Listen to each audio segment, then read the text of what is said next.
Aujourd'hui, mes frères et sœurs, est un thème que je crois qu'en 10 ans de conversion, je n'ai jamais prêché.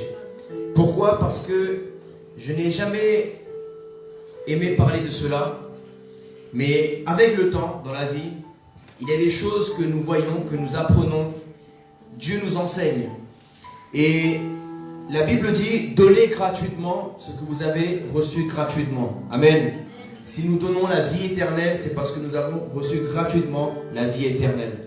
Quand Dieu te dit pardonne, c'est parce que tu dois donner ton pardon que Dieu t'a donné. Tu l'as reçu gratuitement de Dieu. Il a coûté à quelqu'un, à Jésus-Christ. Mais pour toi, ça a été gratuit, le pardon de Dieu. Mais sans le sacrifice de Jésus-Christ, tu n'aurais jamais reçu le pardon de Dieu. Et comme tu l'as reçu gratuitement, nous avons le devoir et la responsabilité de le donner gratuitement. Amen. En gros, tout ce que nous recevons de Dieu gratuitement, nous devons le donner gratuitement. Et même la connaissance. Alléluia. Nous avons entendu parler de la sainteté. Il y a la sainteté physique du corps et la sainteté dans les pensées. J'ai déjà enseigné la sainteté du corps et la sainteté dans les pensées. Vous savez, quand quelqu'un tombe en péché, ce n'est pas simplement qu'il est tombé en fornication, ce n'est pas simplement qu'il a trompé son mari, qu'il a trompé sa femme, ce n'est pas simplement qu'il a regardé une vidéo d'immoralité. Non, ce n'est pas que ça. Le péché est aussi d'abord dans les pensées. Parce qu'avant que la personne soit passée à l'acte, la personne a commencé à méditer cela dans ses pensées. Et il y a aussi la sainteté dans les pensées. C'est quoi? C'est quand même dans tes paroles, quand tu marches dans la vérité, quand tu dis du bien des personnes, quand tu ne critiques pas, quand tu ne parles pas des autres, quand tu es quelqu'un qui ne maudit pas mais que tu bénis. Amen. La sainteté du cœur. Quand tu es quelqu'un qui a pardonné. Si tu n'as pas pardonné, tu n'es pas en sainteté, tu vis dans le péché. Je n'entends pas de Amen. Amen. Si quelqu'un, même, il fait tout, que tu vois qu'il est gentil, qu'il ne parle pas des gens, mais dans son cœur, il n'a pas pardonné. Il n'est pas en train de vivre une vie de sanctification. Il n'est pas en train de vivre une vie de sainteté. Il est en train de vivre une vie dans le péché. Et la sainteté que j'aimerais parler aujourd'hui est une sainteté que les chrétiens de la fin des temps ont besoin plus que jamais. Vous savez, nous sommes en guerre. Et notre guerre est contre le diable. Alléluia. Notre guerre n'est pas contre les hommes ou les femmes. Notre guerre n'est pas contre l'Occident ou l'Orient ou le Moyen-Orient, non. Notre guerre n'est pas contre les Américains, notre guerre n'est pas contre l'Asie, notre guerre n'est pas contre l'Afrique, non. Notre guerre est contre le diable. Dis à ton voisin, ta guerre est contre le diable. La guerre qu'il y a dans ce monde ne doit pas être une guerre de couleur de peau, une guerre entre les riches et les pauvres, non. La guerre n'est pas même contre les politiciens, même contre le président. Arrêtez de croire que le président, que les politiciens eux-mêmes, ce sont des personnes qui se laissent manipuler par le diable. Parce que dans la vie, soit tu te laisses utiliser par Dieu, soit tu te laisses utiliser par le diable. Alors soit tu es un instrument de Dieu, soit tu es un instrument du diable. Et aujourd'hui nous croyons, oui, mais que les organisations secrètes, oui c'est vrai, mais derrière eux-mêmes ils sont des marionnettes. Parce que eux-mêmes s'ils meurent, ils n'ont pas la vie éternelle. Ils vont en enfer, donc ils sont manipulés eux aussi. Ils croient dominer, ils croient être dans le vrai pendant un peu de temps, jusqu'à leur mort. Et après, ils rencontreront l'éternité loin de Dieu, que le diable leur a caché pendant toute leur vie terrestre. Donc la guerre que nous vivons au XXIe siècle, que nous voyons le nouvel ordre mondial, la venue de l'Antéchrist, c'est une guerre contre le diable. C'est une guerre contre le diable. Et vous savez, on dit souvent que l'argent est le nerf de la guerre. Vous savez, il y a un film il y avait plusieurs personnes puissantes et il a dit, s'il y a une guerre qui éclate entre nous, c'est moi qui vais gagner. Vous savez pourquoi? Parce que j'ai plus d'argent que vous. Celui qui gagne la guerre, c'est celui qui a le plus d'argent. Parce qu'au bout d'un moment, l'autre, il n'aura pas assez d'argent pour riposter. Plus d'argent pour payer les soldats, plus d'argent pour acheter à manger pour les soldats. Plus d'argent pour envoyer des missiles, plus d'argent pour les hélicoptères, plus d'argent. Pourquoi aujourd'hui les États-Unis sont la puissance mondiale? Parce qu'ils ont... Pourquoi aujourd'hui la Chine est derrière les États-Unis? Parce qu'ils ont l'argent. Et qu'est-ce qui nous manque aujourd'hui pour implanter plus d'églises dans le monde? L'argent. Nous avons le Saint-Esprit. Nous avons la parole de Dieu. Nous avons les instituts théologiques. nous avons les groupes d'évangélisation, nous avons les soldats, nous avons les guerriers, les guerrières, les disciples. Nous avons tout, la parole de Dieu. Mais il nous manque juste l'argent. L'argent pour pouvoir envoyer, comme a dit Jésus, envoyer les disciples. Faites de toutes les nations disciples et envoyez-les. Mais comme a dit le serviteur Ethan, à moins que nous ayons cette même grâce du serviteur Philippe de se téléporter, je ne crois pas que nous allons pouvoir faire comme ça. Si nous voulons évangéliser au Moyen-Orient, si nous voulons évangéliser dans les pays musulmans, si nous voulons évangéliser dans les pays d'Asie communiste, si nous voulons implanter même des églises là où l'évangile n'est pas encore arrivé, comment allons-nous acheter des Bibles? Ça coûte de l'argent des Bibles. Ça coûte de l'argent les prospectus, même si nous voulons entamer des œuvres sociales. Tout avec l'argent. Et là, je ne parle même pas des besoins personnels, que nous avons des besoins primaires, comme manger, comme un lieu où dormir. Je ne parle pas de ça. Je parle simplement là des choses spirituelles. Comment voulons-nous étendre l'évangile? Nous déplacer même, parce que nous ne pouvons pas transgresser la loi. Il faut payer le titre de transport, et ça coûte de l'argent. Si même tu veux aller donner des cadeaux, là nous avons fait des actions même que beaucoup d'entre vous n'êtes pas au courant. On a envoyé de l'argent dans plusieurs pays du monde pour qu'ils puissent avoir des cadeaux pour les enfants en Amérique latine et en Afrique. On a envoyé des sommes d'argent par la grâce de Dieu en Colombie, dans les pays pauvres et même au Burkina Faso. Comment les personnes allaient se déplacer pour aller dans les villages lointains s'ils n'avaient pas de véhicule? Comment ils allaient transporter tous ces cadeaux, tous ces vêtements pour les enfants pauvres, démunis? Comment allons-nous emmener les sacs de riz sur l'épaule alors qu'il y a des tonnes? Mes frères et sœurs, nous devons aller dans un autre niveau. Les chrétiens de la fin des temps, nous ne devons plus avoir cette mentalité de pauvre. Amen. Nous devons changer de mentalité parce que les gens qui sont sortis d'Égypte, les Juifs qui sont sortis d'Égypte et qui sont morts dans le désert, c'est parce qu'ils n'ont pas changé de mentalité. Et Dieu ne voulait pas que la terre de Canaan soit contaminée par une mentalité d'esclave. Si tu veux aller là où Dieu veut t'emmener, il faut que tu sois dans la sainteté financière. Amen. Dis à ton voisin, la sainteté financière. C'est le thème du message de ce soir. Je crois que tous les chrétiens, maintenant en 2021, nous sommes en train de vivre la fin des temps. Nous sommes dans un laps de temps qui est la fin des temps de la fin. Pourquoi je le sais? Vous avez vu déjà les prophéties, mais même bibliquement, la parabole du bon samaritain nous parle des temps de la fin. Les deux deniers, c'est une prédication entière, mais je l'ai déjà fait et un jour je la referai dans cette année peut-être. Les deux deniers que le bon samaritain demande au chef de la grange de le garder par jour, ça représente les 2000 ans. Parce qu'un jour c'est comme 1000 ans, dit la Bible. Et il a dit, un denier c'est le salaire d'un jour. Et un jour c'est comme 1000 ans. Ça fait 2000 ans. Il a dit, et le reste, je vous le paierai à mon retour. Le Seigneur Jésus reviendra. Et là nous sommes dans le temps qui, le Saint-Esprit qui représente la personne de la grange, est en train d'être avec nous pendant ce laps de temps. Nous devons prêcher l'évangile plus que jamais. Nous devons témoigner de Jésus-Christ plus que jamais. Nous devons prier plus que jamais. Nous devons jeûner plus que jamais. Nous devons implanter des églises partout dans le monde plus que jamais. Nous devons évangéliser partout dans le monde plus que jamais. Il ne nous reste plus beaucoup de temps. Il y a des milliards d'âmes à sauver. Chaque seconde, il y a des enfants qui naissent. Chaque seconde, il y a des gens qui meurent dans le monde. Et nous, qu'est-ce que nous sommes en train de faire, chrétiens? Derrière nos écrans. Je ne suis pas pour... D'ailleurs, je profite pour vous parler de cela. Il y a une vidéo que je vous conseille. Je ne vous conseille pas de regarder Netflix. Des vidéos qui peuvent vous éloigner de Dieu. Mais dans Netflix, il y a un documentaire très intéressant pour que vous, les chrétiens, vous le regardiez. Il s'appelle « La fumée derrière nos écrans ». Les écrans de fumée. Derrière nos écrans de fumée. Quelque chose comme ça. C'est toutes les manipulations du diable à travers les réseaux sociaux.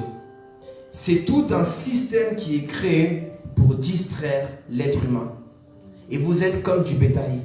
On nous voit comme du bétail. À chaque fois que tu reçois un j'aime, tu veux regarder comme si tu étais addict. Il y a deux industries dans le monde, uniquement deux industries dans le monde, qu'on utilise le mot addict. La drogue et Internet. Il n'y en a pas d'autre. Aujourd'hui, il y a des addicts à Internet, aux écrans. Et ce temps-là, même ces personnes-là qui fabriquent ces grandes industries, je parle de plusieurs industries, tout ce qui est à voir dans des choses qui t'éloignent du temps que tu dois passer avec Dieu, dans la prière, dans le jeûne, à évangéliser, c'est le diable qui est derrière tout ça. Parce que le seul but du diable est de te séparer du temps que tu passes avec Dieu. Le seul but du diable est de t'éloigner de Dieu. Alors aujourd'hui, tu dois prendre conscience de cela. Aujourd'hui, je veux parler de la sainteté financière. Et c'est un enseignement que nous devons apprendre, nous les chrétiens de la fin des temps. Pourquoi? Parce que nous allons avoir besoin d'argent plus que jamais. Je vais vous dire clairement que le plan derrière le coronavirus, nous savons que c'est le diable, mais derrière c'est aussi une manipulation politique et vous devez le savoir. Vous devez le savoir. Le diable, à travers vos masques, là, comme Hello Kitty, il veut vous fermer la bouche. Il veut vous taire. Il veut nous quoi? Il veut nous appauvrir. Ils veulent appauvrir le peuple pour mettre un plus grand écart entre les riches et les pauvres. Ils veulent diminuer la population mondiale. Et vous devez le savoir. Vous ne devez pas être ignorant dans toutes les manigances à travers cela, même les vaccins, même les choses qui viennent. Il y a des influences dans le comportement humain. Tout ce que vous faites dans ce monde, ils savent tout sur vous à travers WhatsApp, Facebook, Instagram. Ils savent, quand vous cliquez dans un truc, ils savent c'est quoi ce que vous, par rapport à vos algorithmes. Ils savent tout ce que vous regardez, ils savent comment vous manipulez, ils savent votre centre d'attraction. Ils savent, même si vous regardez de la pornographie, ils le savent. Ils savent tout sur vous. Si un jour même vous devenez quelqu'un d'important, ils ont juste à cocher sur votre nom, prénom, ils vont voir et ils vont vous attaquer par cela. Parce qu'ils connaissent votre vie privée. Vous croyez vous moquer du diable, mais le diable se moque de trop de chrétiens au jour d'aujourd'hui. Le temps que tu passes à regarder ces choses d'immoralité, même ces choses qui ne servent à rien, parfois c'est même pas des choses mauvaises, apparemment. Mais quand tu passes des temps à regarder des vidéos drôles, des heures et des heures, tu descends. C'est toi qui es en train de descendre. Au lieu de monter dans la présence de Dieu, dans la chambre haute, tu es en train de descendre. Tu descends. Tu es en train de tomber bas spirituellement. Tu es en train de baisser dans les spiritualités. Tu es en train de te laisser écarter de Dieu. Voilà pourquoi il est important que nous les chrétiens, quand nous allons sur Internet, c'est pour y aller des prédications et rien de plus. Poste un message et déconnecte-toi. Regarde une prédication et déconnecte-toi. Nous ne devons pas aller sur Internet pour perdre notre temps. Aller sur des terrasses comme David. David est tombé dans le péché avec la femme d'Uri. Pourquoi? Parce qu'il était sur la terrasse à rien faire. Lorsque tu vas sur la terrasse des réseaux sociaux, tu vas commettre le péché d'une manière ou d'une autre. Tu perds ton temps. Le temps est précieux. Le temps, c'est la vie et la vie, c'est Jésus. Il est l'éternel. L'éternité est en lui. Le temps est ce que Dieu t'a donné de plus précieux. C'est l'éternité. Et tu es en train de la dépenser comme le fils prodigue. Les gens du monde disent le temps c'est de l'argent. Mais nous devons aujourd'hui cesser de semer dans le monde et commencer à semer dans l'œuvre de Dieu. Trop longtemps, nous avons financé des boîtes de nuit, comme je le dis dans le monde, lorsque nous étions loin du Seigneur Jésus-Christ. Nous investissions, nous payions même l'entrée pour aller dans des boîtes de nuit. Nous achetions des bouteilles d'alcool, nous achetions de la drogue, nous achetions des hommes, des femmes avec de l'argent. Nous avons investi des sommes, des milliers, des dizaines de milliers d'euros, pour certains même des millions, dans des vanités de ce monde. Nous avons financé des nouvelles heures mondiales, mes frères et sœurs. Même quand nous payons nos impôts, nous sommes en train de financer toutes ces choses-là. Et comme a dit le serviteur Eton dans le message précédent, si nous donnons notre impôt à César, combien plus forte raison ne n'allons pas donner à Dieu? Est-ce que César est plus grand que Dieu? Est-ce que pour toi, César est plus important que Dieu? Jésus a dit, donne à César ce qui est à César, donne à Dieu ce qui est à Dieu. Toi, tu payes tes impôts, tu donnes à César ce qui est à César. Mais quand il s'agit de donner ta dîme, tu ne donnes pas ta dîme. Ça veut dire que tu reconnais plus l'autorité de César dans ta vie que l'autorité de Dieu. Est-ce que vous savez que l'homme qui vous parle aujourd'hui de la sainteté financière, pendant des années a combattu contre la dîme, l'offrande, dans mes pensées intérieurement? Je ne croyais pas dans la dîme, je ne croyais pas dans l'offrande pendant beaucoup d'années de mon début de vie chrétienne. Pourquoi? Parce qu'on vient avec la malice du monde. On voit tellement de méchanceté, de sournoiserie, de manipulation, de contrôle dans la société mondiale, dans le système de ce monde, que nous nous méfions de tout. Mais il y a des choses où tu n'as plus à te méfier. C'est comme quand tu pardonnes. Ça ne t'appartient plus ce qui se passe après. Toi, tu donnes ton pardon. L'autre personne, elle fait ce qu'elle en veut. Si elle sait le valoriser, c'est entre elle et Dieu. Amen. Quand tu donnes ta dîme, tu ne donnes pas à un homme, tu donnes à Dieu. Maintenant, si les hommes ou les femmes font ce qu'ils veulent, c'est entre eux et Dieu. Ça dépend de la crainte de l'Éternel que chacun a dans son cœur. Mais toi, tu fais ce que tu as à faire envers le Seigneur. Alléluia. Alors, aujourd'hui, j'aimerais apporter l'enseignement sur la dîme. D'où vient la dîme? Qui a inventé ça, la dîme? Dans le dictionnaire même français, il est écrit la dîme, ou bien décime, du latin décima, dixième, est une contribution financière d'environ 10%, versée en nature ou en espèces à une institution civile ou religieuse. Cette taxe, connue depuis l'Antiquité, est mentionnée dans la Bible. Ça, c'est ce qu'il y a dans le dictionnaire français. Définition de l'offrande. Depuis l'Antiquité, une offrande est un don volontaire fait à une divinité afin d'exprimer sa reconnaissance. Ça, c'est ce qu'il y a dans la définition séculière d'offrande et de dîme. Alors, aujourd'hui, j'aimerais asseoir des principes, des points théologiques dans l'Église. Jésus mon refuge, et pour toutes les personnes qui regardent à travers Internet, que vous puissiez aller directement à la parole de Dieu, parce que tout ce que je vais prêcher est selon la Bible. Alléluia. Moi-même, les différentes étapes que connaissent les chrétiens entre de la dîme, de l'offrande, je les ai vécues. J'ai vu beaucoup de vidéos du côté négatif comme du côté positif, du côté équilibré, du côté de, comme ils disent, les prédicateurs de, comment ils appellent ça? De la prospérité, et j'ai vu aussi les prédicateurs de la misère. Moi, je ne crois pas dans la misère de Dieu. Je ne crois pas que Dieu veut nous tendre dans la misère. Et je ne crois pas non plus qu'on peut manipuler des gens, que si tu donnes tant, il y a que ça qui va venir dans ta vie, comme a dit le serviteur Ethan. Il y a, si tu plantes une graine d'orange, il y aura des oranges. Mais tu ne peux pas dire à quelqu'un, tiens, si Dieu monte telle finance, 20 000 euros, et là, tout de suite, ta femme va venir. C'est pas comme ça. Il y a des choses que tu dois avoir l'intelligence spirituelle. Tu ne dois pas te laisser manipuler, mais tu dois obéir à la parole de Dieu par contre. Amen. La dîme. Donner sa dîme à Dieu n'est pas salutaire. Dis à ton voisin, la dîme n'est pas salutaire. Nous ne sommes pas sauvés parce que nous donnons notre dîme à Dieu. Nous sommes sauvés par grâce et non par nos œuvres. Amen. Allons ensemble à la Bible. Éphésiens chapitre 2 verset 8. Personne ne peut venir te manipuler et te dire, si tu ne donnes pas ta dîme, tu vas en enfer. Ne crois pas cette personne-là. Qui te dit, si tu ne donnes pas ça, tu vas en enfer. C'est faux. Parce que la dîme ne peut pas t'emmener en enfer ni dans le ciel. Ce n'est pas la dîme qui te fait... Dans ce cas-là, alors, les gens du monde qui n'ont pas Jésus, ils donnent leur dîme, ils vont au paradis. C'est ça que vous dites alors? C'est ça? Si quelqu'un te dit, tu ne donnes pas ta dîme, tu vas en enfer. Ça veut dire que quelqu'un qui n'a pas Jésus, il donne sa dîme à Dieu, à Yahweh, sans avoir accepté Yeshua comme le Messie, Jésus le Messie, il va au paradis? Jamais. Le salut, nous sommes justifiés par l'œuvre de Jésus-Christ. Et la Bible dit dans Éphésiens, chapitre 2, verset 8.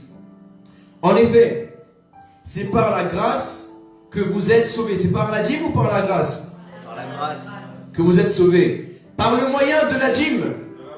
Par le moyen de la foi. Et cela ne vient pas de vous, c'est le don de Dieu. Amen. C'est un cadeau de Dieu. Le salut de votre âme n'a rien à voir avec vos œuvres. Alléluia. Amen. Acclame le Seigneur. Tu peux prendre place. Dans une autre version, il est écrit, en effet, c'est par la grâce que vous êtes sauvés, par le moyen de la foi, et cela ne vient pas de vous. Ça veut dire que ça ne vient pas de toi, ton salut.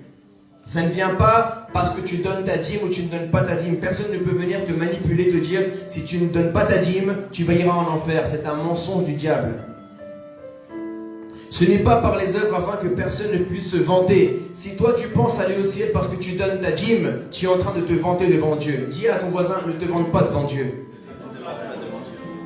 Attention, Église, chrétiens du monde entier, à ne pas minimiser et dégrader le sang précieux de notre Seigneur Jésus-Christ qui nous couvre de son innocence. Est-ce que c'est la dîme qui te rend innocent? Non. Ou c'est le sang de Jésus? C'est le sang de l'innocent qui te rend innocent. Toi qui es pécheur. Nous qui sommes pécheurs. Dis-le, je suis pécheur. Je reconnais mon péché. Mais je suis revêtu du Christ, de son innocence, de son sang merveilleux, qui me justifie devant Dieu. Attention, on pourrait avoir tendance à penser également que les dîmes et les offrandes ne sont plus d'actualité. Est-ce que la dîme et l'offrande est d'actualité parce que nous ne sommes plus sous la loi de Moïse, mais que nous sommes sous la grâce de Jésus, notre Seigneur? Nous allons répondre à cela. En réalité, lorsque nous pensons comme cela, nous nous trompons, car la dîme et l'offrande n'ont pas été révélées par la loi de Moïse. Dis à ton voisin, la dîme n'a pas été révélée par la loi de Moïse. La dîme a été révélée par la foi d'Abraham. Alléluia. Ça veut dire que les personnes qui te disent on ne doit plus donner sa dîme après Jésus sont dans l'erreur théologique biblique. Parce que ceux qui disent que Jésus est venu abolir la loi, Jésus a accompli la loi. Ce n'est pas pareil. Jésus lui-même donnait sa dîme. Jésus lui-même a accompli la loi de Moïse. Et même si aujourd'hui nous ne sommes plus sous la loi de Moïse, la loi n'existe plus parce que la loi est morte avec Moïse dans le désert. Amen. Pourquoi Moïse est mort dans le désert? Parce que la loi devait mourir avant que dans Canaan, la terre promise maintenant, nous vivions sous la grâce. Mais la dîme n'est pas venue sous la loi, mais elle est venue avant la loi avec la foi d'Abraham. Que dit la parole de Dieu? Abraham fut le premier homme à offrir sa dîme à Dieu, et il passa par un homme appelé Melchisédek. Allons à la parole de Dieu. Genèse chapitre 14, verset 18. Le thème d'aujourd'hui est la sainteté financière. Celui qui ne vit pas une sainteté financière est en train de vivre dans le péché financier. J'ai dit tout à l'heure qu'il n'y a pas que physiquement le corporel, il y a la sainteté du cœur, des pensées, du corps, mais aussi des finances. Abraham, avant la connaissance de la loi, Moïse est un descendant d'Abraham. Si quelqu'un a quelque chose à apprendre à la loi, c'est bien Abraham. Parce que la foi est l'ancêtre de la loi. La foi est l'ancêtre de la loi. La loi est descendance de la foi. Melchisédek, roi de Salem, fit apporter du pain et du vin. Il était prêtre du Dieu très haut. Dis avec moi, il était prêtre. Prêtre est une fonction sacerdotale. C'est une autorité spirituelle. Il bénit Abraham en disant: qu'Abraham soit béni par le Dieu très haut, le maître du ciel et de la terre. Béni soit le Dieu très haut qui a livré tes ennemis entre tes mains. Abraham lui donna la dîme de tout. Abraham lui donna quoi? Est-ce que Abraham a lu les 10 commandements, la loi de Moïse, a attendu Moïse? Il aurait dû attendre 400 ans. Il aurait dû attendre 400 ans. Parce que Dieu avait montré à Abraham que sa descendance allait être esclave pendant 400 ans en Égypte. Et qu'après, il allait avoir un libérateur. La loi est venue par Moïse. Mais la dîme nous a été révélée par Dieu à travers la foi d'Abraham. Ça veut dire que la dîme n'est pas une obéissance à la loi, mais la dîme est un acte de foi. Dis à ton voisin, la dîme est un acte de foi. La dîme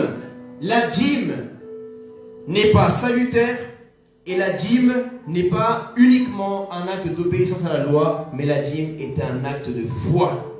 Parce que dans ta foi, tu montres ton obéissance à Dieu. Montre-moi ta foi et je te montrerai ma foi par mes œuvres. Ton obéissance à Dieu par ta dîme est simplement l'accomplissement, la manifestation de ta foi envers Dieu. Ça veut dire que Dieu, je te crois. Je crois en toi. Je crois qu'il y a un monde spirituel. Je crois qu'il y a des principes spirituels. Tu es en train de dire ça à Dieu. Aux temps anciens, il n'y avait pas que le peuple d'Israël qui offrait la dîme et les offrandes à Dieu. Il y avait aussi les Babyloniens, les Égyptiens, il y avait aussi les Grecs et d'autres, même en Amérique latine, il y avait les Incas, les Mayas, il y avait les Aztèques, il y avait les Romains. Toutes les civilisations antiques, même les Sumériens, avaient des divinités, des idoles. Et ils leur offraient. Offrande vient du mot offrir. Mais il leur offrait quoi? Des animaux. Parce qu'à l'époque, il y avait le troc. Ça, je vais en parler plus tard. Il n'y avait pas l'argent. Il y a des milliers d'années en arrière, le système d'échange commercial n'était pas la monnaie. C'était les animaux. Tu offrais un mouton si tu voulais peut-être du riz. Un exemple. Si tu voulais des légumes, tu offrais animal contre animal ou contre objet. Tu troquais. Et en fait, ce que faisaient les autres peuples de la terre, c'est qu'ils offraient.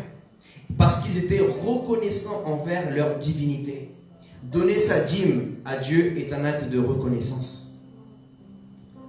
Les gens du monde qui idolâtraient des divinités païennes, même aujourd'hui, honte à nous les croyants qui croyons au seul et unique Dieu. Honte à nous. Parce que les gens du monde honorent plus leur divinité païenne que nous-mêmes, nous honorons notre éternel Yahweh. Même les satanistes et les sorciers honorent plus le diable, les démons, que nous honorons Dieu notre Créateur. Ils font des sacrifices, ils offrent à Dieu, ils donnent de l'argent. Vous savez, nous là même 10% c'est rien. Eux là-bas, dans les loges, que je ne dirai pas les noms, ils offrent des choses même que vous n'avez même pas idée, des sommes d'argent que vous n'avez même pas idée. Voilà pourquoi ils gouvernent le monde et ils créent le nouvel ordre mondial, parce qu'ils ont l'argent. Il y a trop de choses que le peuple ignore.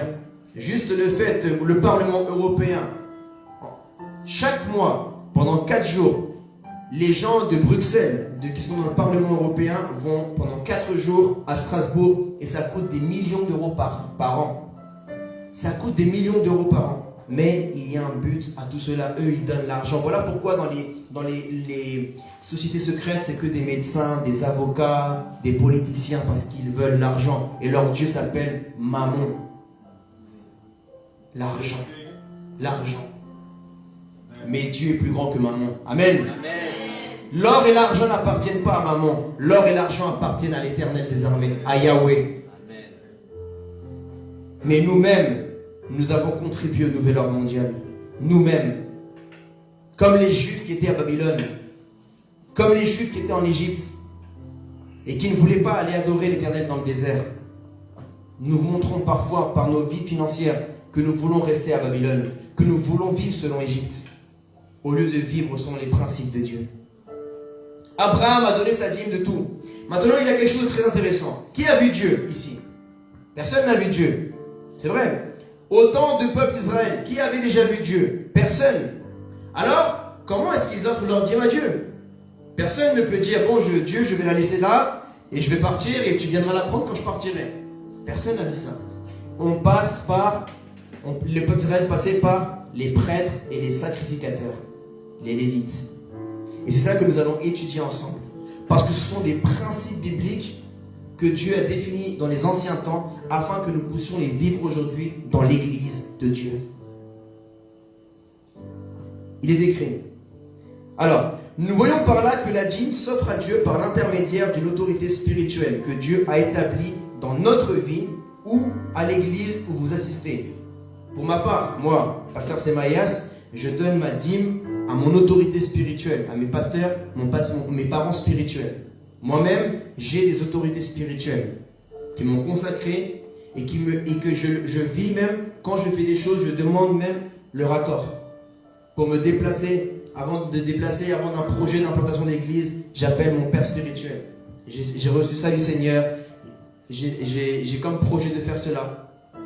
Et après, il prie pour moi. Amen. Il vit dans l'obéissance, dans la soumission spirituelle. Comment dis-tu, j'honore Dieu alors que je ne le vois pas, mais tu n'honores pas ton père spirituel que tu peux voir de tes yeux? Si tu déshonores ton père spirituel, tu déshonores Dieu. Si Abraham aurait déshonoré Melchisédek, il aurait déshonoré Dieu. Mais comme il a honoré Melchisédek, comme il a été reconnaissant envers Melchisédek, il a montré sa reconnaissance à Dieu et il a honoré Dieu. Amen. Je ne dis pas par là qu'un homme doit prendre la place de Dieu, jamais. Moi-même, je ne désire pas ça dans vos vies. Et même mon père spirituel ne le vit pas dans ma vie. Mais nous devons apprendre à honorer. Nous sommes dans une société de déshonneur. Regardez simplement le pays dans lequel nous vivons. La France est un des pays qui déshonore le plus les autorités. C'est le premier pays même d'Europe où il y a eu le coup d'État même, là, à l'époque, avec la démocratie. La Révolution française.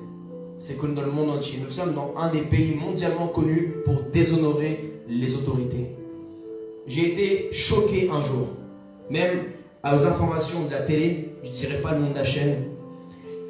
Quand ils parlent de moi, je suis même pas, je suis mon Dieu, c'est le Seigneur Jésus-Christ. Et quand je m'adresse au président Emmanuel Macron, je dis le président Emmanuel Macron.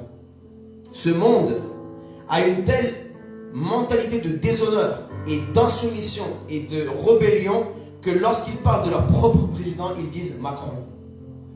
Emmanuel. C'est quelle familiarité? Comment tu peux parler de ton président comme ça? Nous-mêmes, l'église des chrétiens, la Bible nous enseigne honore les autorités établies. Moi, quand je parle du président Emmanuel Macron, je dis le président Emmanuel Macron. Il faut respecter. Et alors, leur propre président, ce qui m'a choqué, c'est pas ça. Ce qui m'a choqué, c'est que eux, leur propre président, les gens, ils disent alors Macron, la semaine dernière, Macron, comme c'est Macron, c'était son pote. Et ils ont parlé du soi-disant le seigneur de Monaco. Et ils ont interviewé en live, en direct, l'année dernière, ils ont dit votre seigneurie de Monaco. Ils ont dit, même eux-mêmes, ils honorent pas leur président. Et quand ils s'adressent à celui de Monaco, ils disent seigneur de Monaco. Mon seigneur. Imaginez comment le monde est aujourd'hui. Nous sommes tombés dans le déshonneur. Et nous sommes dans une société où nous ne savons plus honorer nos parents biologiques également. Il y a des années en arrière, il y avait plus de respect envers nos papas et nos mamans. N'est-ce pas? Aujourd'hui, un enfant même de 10 ans dit des gros mots à sa mère ou à son père. Claque la porte devant sa mère et son père. Fugue. Ça n'existait pas les fugues avant. Ça n'existait pas. Même les crises d'adolescence, ça n'existait pas. Nous sommes dans une... On te l'a enlevé avec une gifle. La crise d'adolescence, en Colombie, elle dure 2 jours. Le jour que tu l'as eu et le jour que ta mère te l'a enlevé. Ça dure 2 jours, la crise d'adolescence. Ici, on voit des gens, ils ont 30 ans. Non, c'est la crise d'adolescence. C'est pas la crise d'adolescence. C'est un esprit de rébellion dans ta vie. Alléluia. Honore ton père et ta mère, car c'est le premier commandement avec promesse. Amen. Abraham est plus connu comme le père de la foi. Il est l'exemple pour les croyants du monde entier. Il était en avance sur sa génération. Abraham était en avance sur sa génération.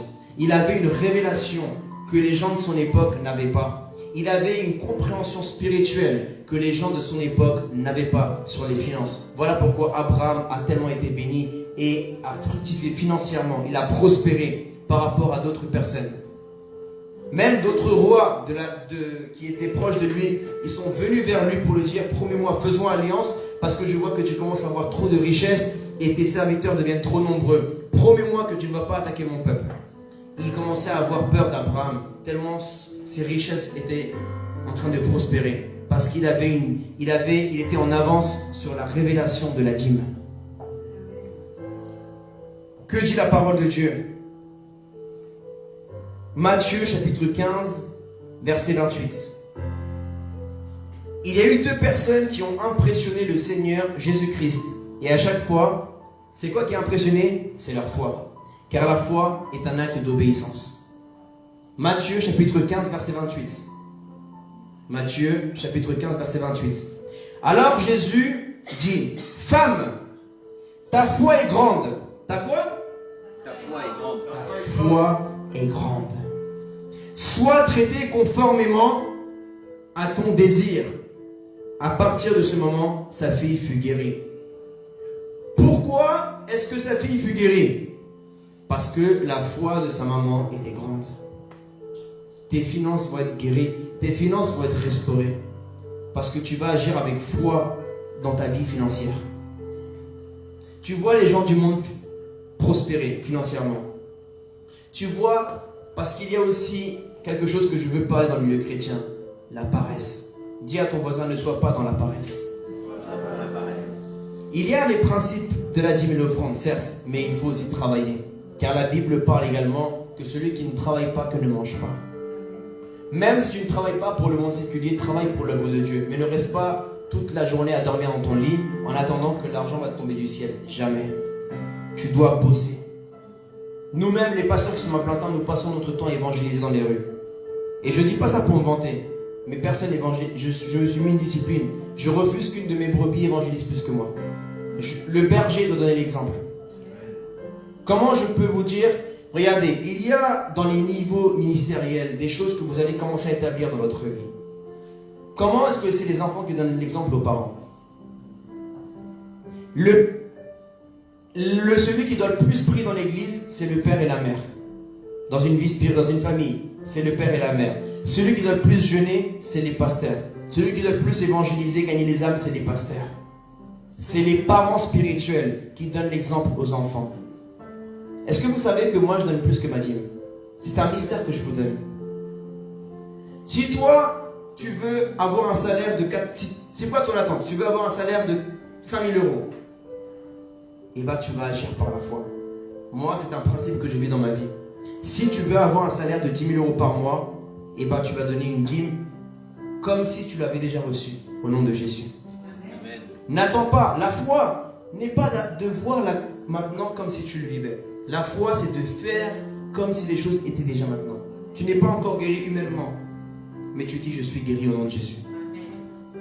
Il faut que tu ailles dans une autre dimension de foi. Si tu veux donner 100, tu donnes 100 euros, c'est que tu es satisfait avec ton salaire de 1000 euros. Tu donnes 200 euros, c'est que tu es satisfait avec ton salaire de 2000 euros. Tu donnes 300 euros, tu es satisfait avec ton salaire de 3000 euros. Tu comprends? Si tu commences à donner plus, c'est que tu es en train d'élargir tes attentes. Et tu es en train de donner la possibilité à Dieu maintenant. Ah, s'il grandit le vase, maintenant je dois déposer plus. C'est toi-même qui vas défier Dieu, qui va le mettre à l'épreuve. Amen. Pourquoi je dis qu'on peut défier, qu'on peut mettre à l'épreuve Dieu? Parce que c'est Dieu qui l'a dit. Et je ne ferai rien qui n'est pas selon la parole de Dieu. Allons ensemble dans Malachie, chapitre 3, verset 6. Dieu te donne l'autorisation, il te donne le droit de le mettre à l'épreuve financièrement. Malachie, chapitre 3, verset 6. Nous allons lire ce passage attentivement. Vous savez, il y a des choses que vous devez comprendre, peuple de Dieu. Ce n'est pas parce que nous ne sommes plus au temps de la loi. Avant, les gens vivaient selon la loi parce que leur espérance de leur salut était selon la loi. Mais toutes les choses que Dieu a données, des commandements à Israël, sont bonnes. Ce que je veux dire, c'est que nous ne sommes plus sauvés par la loi, mais ça ne veut pas dire que ces choses sont mauvaises. C'est ça la révélation. La révélation, c'est que le manger du porc ne te sépare pas de Dieu et ne te rapproche pas de Dieu. Mais scientifiquement, il est prouvé que manger du porc, c'est pas bon pour la santé. Ça veut dire que Dieu, depuis les temps anciens, ne va jamais te commander de faire quelque chose qui va te nuire. Mais au contraire, les commandements de Dieu et la loi de Dieu est fait pour ton bien.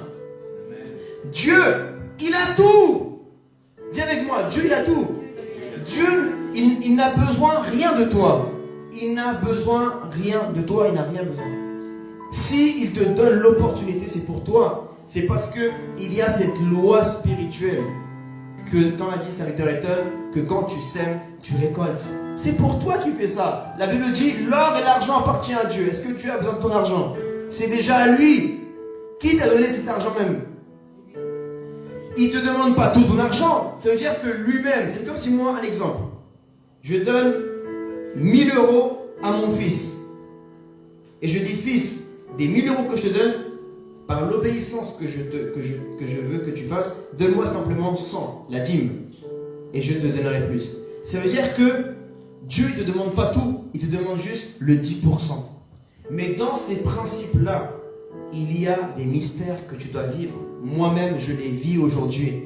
Et beaucoup de choses que vous voyez aujourd'hui sont simplement l'accomplissement de notre obéissance pour la gloire du Seigneur Jésus. Vous croyez que comment je fais pour me déplacer dans les pays du monde? Comment je fais pour aller prêcher à New York, pour aller prêcher même en Israël? On a prêché dans le tramway de Jérusalem. Comment on est parti prêcher même dans le Vatican que le salut n'est pas par les œuvres mais par le sacrifice de Jésus? Comment on est parti en Inde?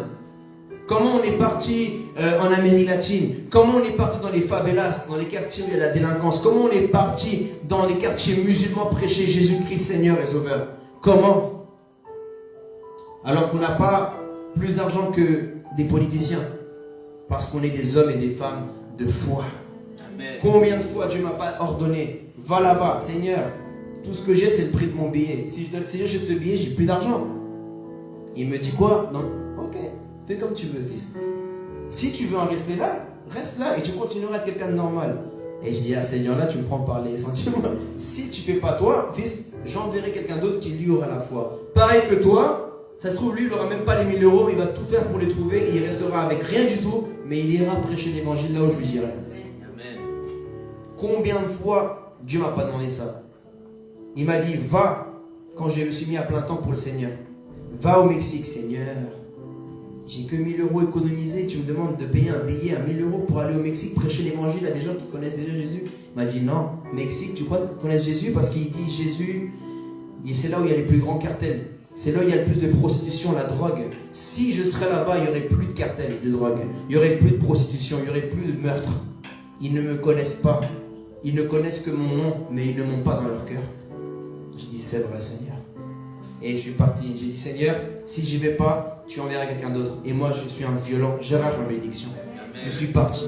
Je suis revenu. Je croyais que tout était fini. Je vais dire, je vais économiser un petit peu pour ma vie personnelle. Dieu me dit, fils, va au Brésil.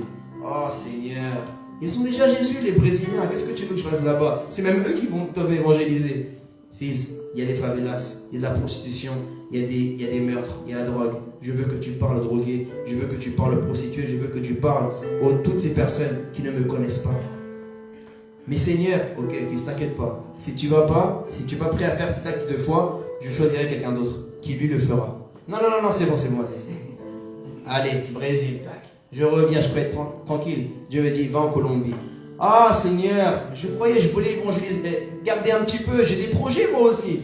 Moi aussi j'aimerais bien avoir une vie, pouvoir évoluer dans la société. Et Dieu me dit, va en Colombie. Après il me dit, va là-bas, va ici, va là-bas, va en Madagascar. Mais Seigneur, et il me dit à chaque fois pareil, si tu ne le fais pas, j'enverrai quelqu'un d'autre à ta place. Est-ce que vous voulez que Dieu choisisse une autre personne? Nous devons être des personnes qui ont la foi. Vous savez, ça c'est un témoignage que je vous dis. Il y a des choses qu'on ne comprendra jamais pourquoi Dieu nous a demandé de faire ça. Il y a un an, en janvier, même en décembre 2019, on voyait la Chine, nous les pays du monde, et beaucoup se sont moqués des Chinois. Ils ont dit, ah, ça leur apprendra à manger des animaux, tout ce qu'il ne faut pas et tout. Ils mangent des animaux, ils mangent du chien, des lézards et tout. Maintenant, ils ont le coronavirus. Ah ouais? 2 mois plus tard, il était en Europe. Et ça veut dire quoi ça? Ça veut dire qu'il y a des choses que tu t'y attends pas dans la vie. Et vous savez ce qui m'est arrivé moi en décembre? J'étais à Madagascar, 2019. Et Dieu, dans mon rêve, il me montre New York. Je me vois dans un Airbnb à New York. Et je me réveille. Et vous savez, nous les hommes, les femmes, elles en ont marre de nous. Parce que nous les hommes, on est toujours dans le ministère. Ouais. Et la femme, elle dit, calme-toi, mon époux, calme-toi. Je dis, chérie, Dieu, on me parle de New York. Bon, je veux pas m'emballer, mais en tout cas, on met ça de côté.